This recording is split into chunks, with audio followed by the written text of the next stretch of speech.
Get your curls percolated. Oh, Miage. Get you some.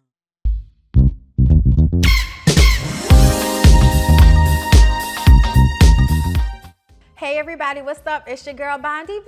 I hope you are having a good week, and I am back for 90 Day Fiance, so let's just go ahead and get into the notes. Colt, Larissa, and Debbie head to a Brazilian restaurant because Larissa is tired of the bland, unseasoned, unsalted food that Debbie cooks, okay? So when they get there, the restaurant is very nicey. It's nicey. It's nice. Like, you know how she is. She's just so bucked up to do something that ain't in their little dingy looking fucking apartment or whatever.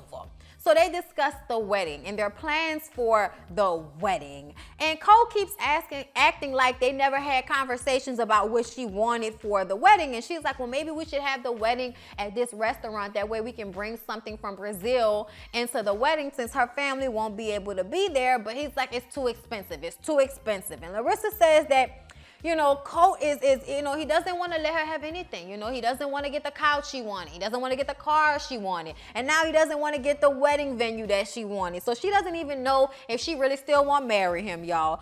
So his mom doesn't think that he's ready to get married because he doesn't know and they haven't really put anything in stone. The mom just thinks that Colt isn't ready. And I don't think he's ready either. He said he's like 97% ready, which totally pisses Larissa off, right?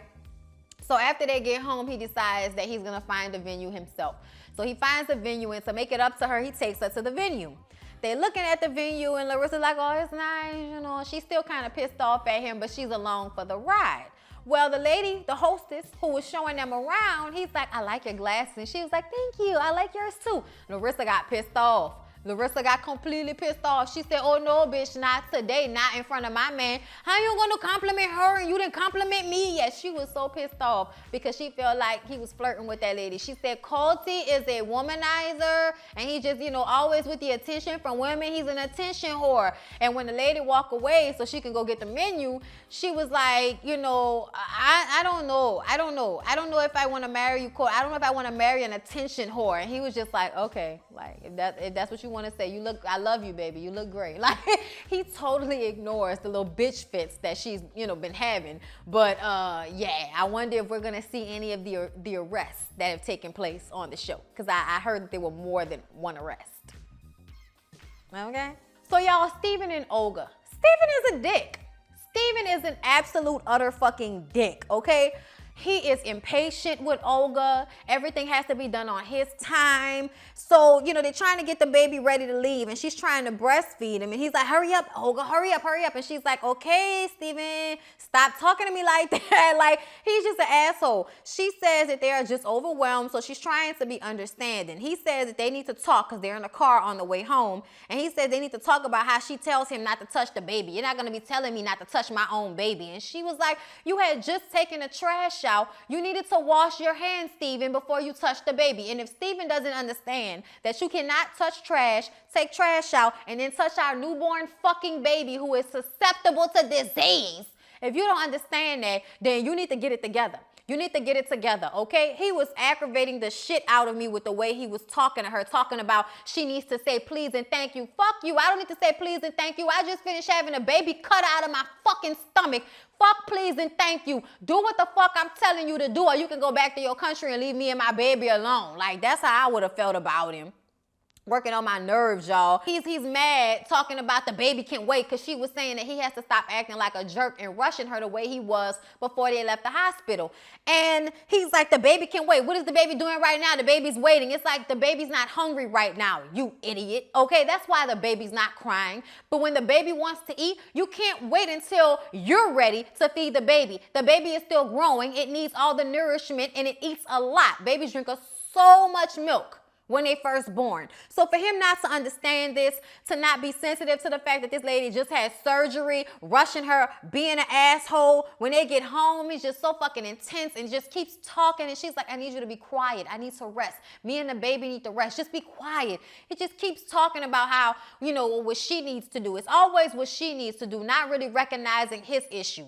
The only time he recognized it was in the confessional saying that he needs to chill out and stop being so intense with her. But I just kind of feel feel like you need to get on some type of medication because you seem like the type to be exploding over absolutely fucking nothing, and nobody needs their baby around that shit. He keeps talking about how he grew up in a home where there were always fights and arguments, and he doesn't want his baby to have to deal with that. Well, stop all the fucking fighting and arguing, okay? Stop it.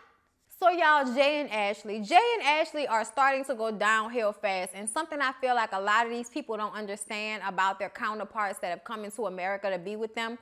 Everybody is going through some type of culture shock and some type of homesickness. Jay especially. Jay is in an area where it's predominantly white people. It's cold, it's dim, it's dank. It's not like vibrant, colorful, you know, black people everywhere I look, Jamaica. It's not the same. So he's having a hard time adjusting. And because of that, he spends a lot of time inside playing video games and texting people from Jamaica. So Ashley gets home and sees that he's been sitting in the same spot all day, which what is he supposed to do? I don't think he can work at this point. And she's upset because he's texting people, women from Jamaica. You can't do any tattoos because he's a tattoo artist. You can't tattoo anybody, so why you need to talk to them? Why you need to talk to them? You can't do nothing for them. You're here. You need to tell them that you can't do nothing for them. And he says it's just manners, it's courtesy. He feels like that's his clients. He doesn't know if he's really going to be staying in America forever, so he's not about to ignore the clients that he has there because he's in America right now. She doesn't understand that. I feel like she's being ridiculous right now. Like, he can't cheat on you from, you know, thousands of miles away. So just chill the fuck out. If you feel like you need to talk to people from Jamaica, you need to understand that it's because he is homesick, okay? Unless he's talking to bitches that's in y'all hood, I'm gonna need for you to calm the hell down, Ashley. So because they got into this argument, and she is never gonna be the one to say that she was wrong, never the one trying to make it right. So he makes them dinner and they sit down, and she just says that they need to work on communication. He's a man, he's a young black man, so yes, he's not that verbal. He doesn't know how to speak when it's an uncomfortable situation as well as she would like, but she also has a hard time fucking listening. Instead of letting him speak, she overtalks him, interrupts him, she's impatient, and then she's not listening to him. So when he does say things, sometimes it's not what she wants to hear, like when he tells her that she's crazy. Basically, he feels like she doesn't listen, and he doesn't talk fast enough for her. I don't know how their relationship is going to work out, but I think his 19-year-old ass needs to go back to Jamaica. That's how I feel about it, okay? Leave her 30-something-year-old ass right here where she at. Let her find a man who will be everything she wants him to be: faithful, older, more accomplished, you know, more inside. Like, I just feel like she can find that right next door instead of going all the way to Jamaica to bring this 19, 20-year-old man here so that she can try to control his every move. It's not going to work. And he feels like he's a prisoner, one, because of his surroundings, and two, because not only is he, you know, not having anybody else to really hang out with or be around, but it's an issue between the two of y'all because you pissed off about who he's texting. It's just like, girl, they in Jamaica. Who cares? All right, y'all, so let's move on to Lita and Eric, okay? Lord, let me tell y'all something. I'm going to need for Eric to really stop with the wet comb over. That wet comb over is a tragedy, atrocity, just totally just grossing me the fuck out on my TV screen in 4K HD, okay? I was not feeling it at all. So they say goodbye to Lita's family.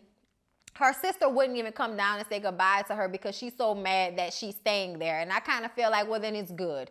It's good that she's coming to America and her sister is going back to Indonesia with the rest of the family, because for you to be that upset means that y'all relationship is way too codependent. Part of the reason why Lita lets y'all do everything is because you want to do everything. You want to be the one looking after her son and taking care of everything and telling her what to do with your bossy ass. Go find a life of your own to dictate, okay? Let Lita do whatever the hell she gonna do with her disgusting ass, okay? So they say goodbye. The parents don't know if they're gonna be coming back for the wedding. You know, they ain't really down for this shit, but they don't want to be, you know, they don't want to be negative. They don't want to be argumentative, but you can tell that the mom especially is not feeling the situation. The daddy is able to hide it a little bit more, but the family is not okay with this situation at all. So, you know, it's a regular day at Lita and Eric, you know, apartment now that she's living there, and she spends like the first day there cleaning. And I was like, oh my God, y'all check Lita out. Lita had them glasses around her neck and a bonnet on her fucking hair and was vacuuming and cleaning up. I said, well, bitch, Okay, you better show us, okay, because everybody thinks that just because she has all these maids doing everything for her, that she would probably be a slob or something like that. My homegirl got up in there and cleaned that apartment. I was like, yeah, Eric, you should have had somebody clean that place before that girl came there. That was fucked up. But y'all know she's pissed off about the place being dirty. So when his daughter Tosh comes home, Tasha, they want Tasha to move out. She doesn't really want to talk to Tasha. She's like, hey.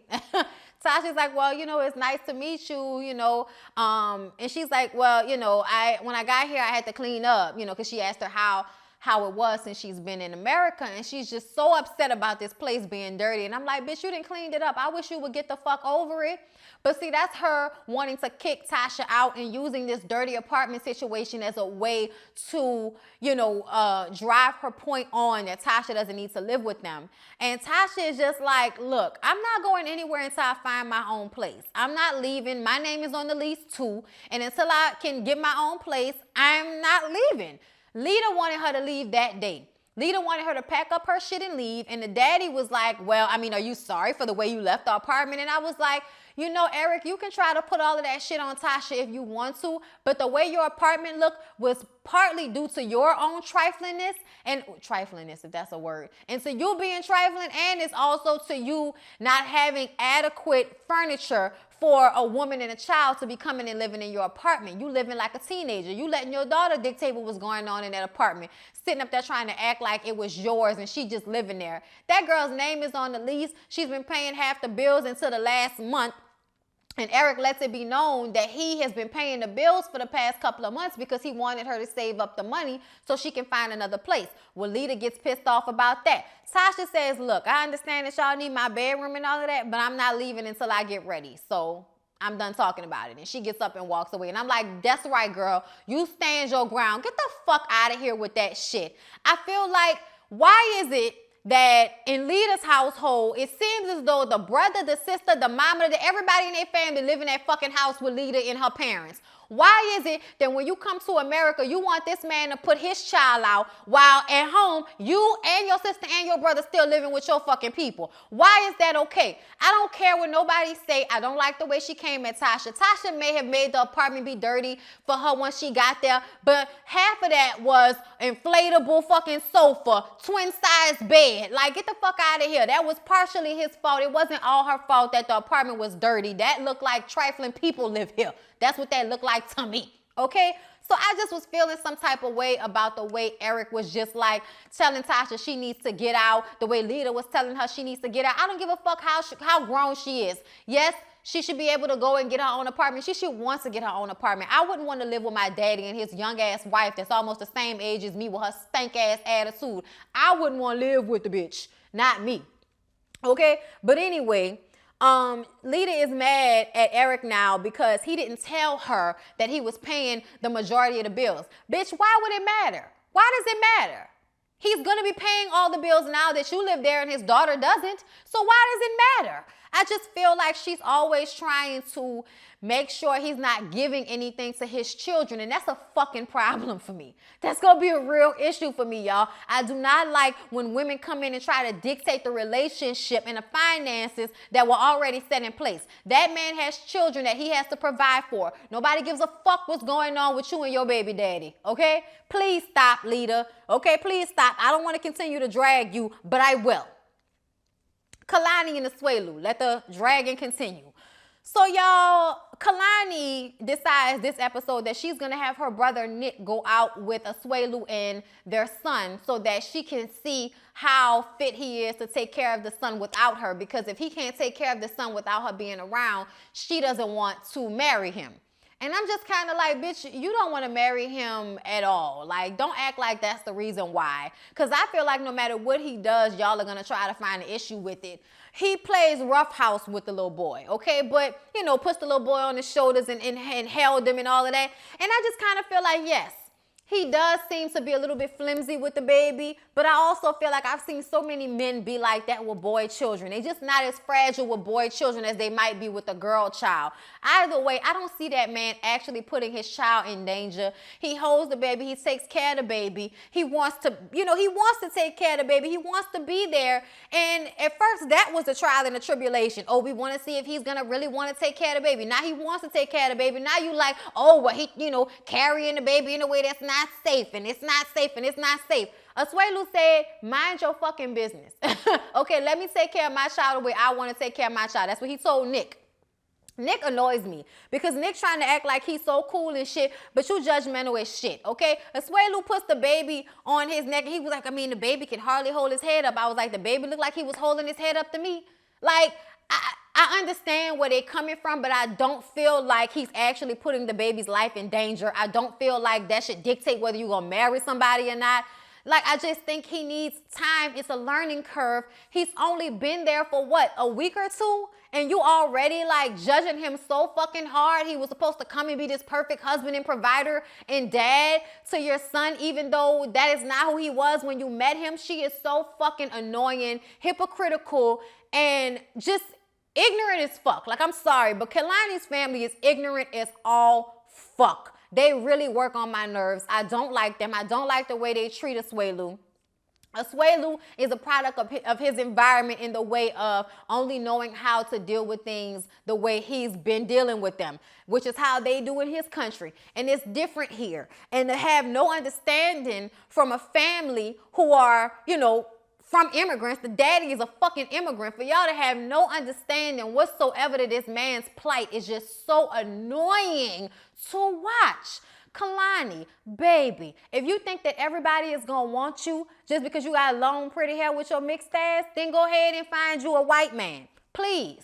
Please go ahead and find you a white man. I feel so bad for Asuelu to have to even deal with this bullshit because I feel like he's trying and he's doing the best he can, and no matter what, the family, Kehlani, are always going to find an issue with whatever he's doing. When he came home and told the sister that he didn't like the way the brother was trying to tell him how to handle his baby, and she was like, well, I told him to watch after you, and he just was like, oh, okay, so I can't take care of my own baby. Okay, great. And he just kind of shut down like he tends to do when he feels that she's trying to emasculate him, which she does often. Like, it is really fucking aggravating to watch. So then, you guys, we get to Jonathan and Fernanda.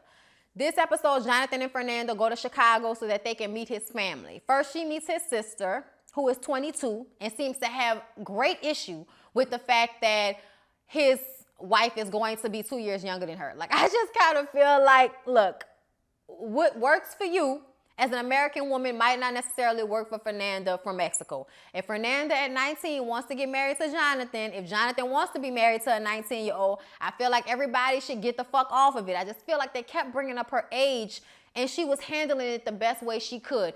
She really is a sweet girl. Like, I have to admit, I like Fernanda. I really do. And in the conversation with the sister, she kept her cool. She just, she went through the motions. She answered whatever the questions were and just said that she really felt it was important that his family support them because she's there alone. And she wants the support of his mother, of his sister. And to me, that's what matters. I don't want a bitch coming into the family that doesn't want to be bothered with us. That's a problem. That's a red flag. Somebody who wants to separate you from your family, but somebody who wants to come in and be a part of your family. Y'all are just being annoyingly negative about the situation all because she's 19. So y'all, everybody was so nervous about how this sit down with the mom was going to go. The mom is passive aggressive to say the least. When she gets there, she seems nice. She hugs Fernanda. They sit down at the table, and then the questions just start flying off. So the first thing she wants to know is why Jonathan is wearing a wedding ring. He says he's been wearing it. She says, well, I haven't seen you in a while, so you know what, but whatever. And it's like, that's passive aggressive number one. It's obvious that you have a problem with the fact that you haven't seen your son in a minute and that instead of coming home for Christmas, he decided to go and spend time with Fernanda. I understand that because I like for all my family to be together on Christmas as well, but stop taking it personal. He's a grown-ass man. He does not have to spend every Christmas with you. Let it go, lady, okay? And then, she just keeps talking about how young Fernanda is and if she's really ready to get married. And Fernanda says yes. Yes, she's ready to get married. She wouldn't be here if she wasn't. And Jonathan gets upset and says, well, Mom, how old were you when you had me? You were like 20, right? And she was like, no, I was 22 and a half. And he was like, wow, 2 years extra. Like, what's the big difference? And I kind of feel the same way. I don't feel like 19 was that different from 22 to me. Then Mom says, well, me and your dad didn't have this big age gap the way y'all have. And he's like, I mean, yeah, I'm 12 years older than her, but so what? You know what I mean? Like, they're just kind of at the point where stop bringing up her age. Like, that's all the mom was talking about. She was like, but you're just so young. Oh my God, but you're just so young. You're just so young. And it's like, oh my God, we get it. We get it, we get it, we get it. What else? Fernanda notices that neither the mom or Jonathan speak to each other with respect. And she says Jonathan doesn't realize that that's going to cause more issues for her fitting in with their family, but he doesn't care. And I feel like that's because he has his own aggression and issues towards his mom that have absolutely nothing to do with Fernanda. I feel like there was a reason why he didn't include them. And it had really nothing to do with Fernanda and more to do with his relationship with them. And she says, well, I'm about to go. And they're like, well, okay. Jonathan says tomorrow Fernanda wants to go looking for her wedding dress. She wants you and the sister to go with her. And the mama is like, I don't know about that. I have to think about that. So you're just going to give her your credit card? And he's like, yeah. Like, she's questioning everything, like basically trying to, act like Fernanda is some bad person that he shouldn't be trusting, and she doesn't know if she wants to take part in this. And it's like, lady, you sitting up there mad right now because your son hasn't been back to visit you in a while. Do you know why? Because nobody wants to be a grown-ass man with their mom trying to run their life, especially if they're an independent man. He seems to be independent. He doesn't want you running his life. He wants you to just support him in what he does. And if he's not showing you any signs that what he's doing is bad, I don't understand why you can't just support him and reserve your opinion for when it's necessary, okay? If Fernanda doesn't give you a reason to have pause with her, why have pause when you already upset about this disconnect between you and your son? You having a problem with him being with her is only going to make the situation worse. But yeah, y'all, 90 Day Fiance is a fucking trip.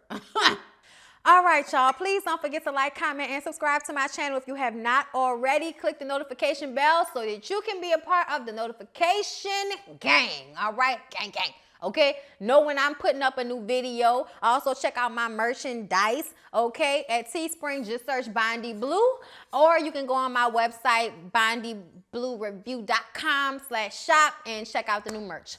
So I love you guys. I hope y'all enjoyed the reviews today. If you haven't checked out Real Housewives or the Soul Train Music Awards reviews, y'all should go ahead and check those out. I hope y'all enjoy, and I'll see y'all in the next one.